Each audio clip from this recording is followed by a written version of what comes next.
All right, the drink we're about to make is the Boston Wallbanger. All right, let's go ahead and fill up our glass with ice.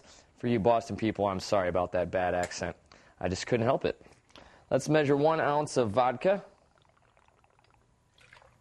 and 1 ounce of Galliano. And we're going to fill it up with orange juice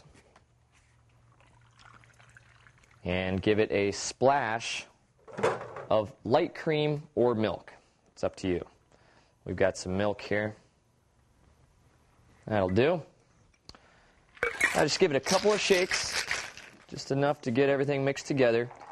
And on this drink, you don't have to do 1 ounce of each of those alcohols. You can just do 1 part of each one, the vodka and the Galliano. Set up your glass, pour it in, and add a straw, and you have a Boston Wallbanger. Bottoms up.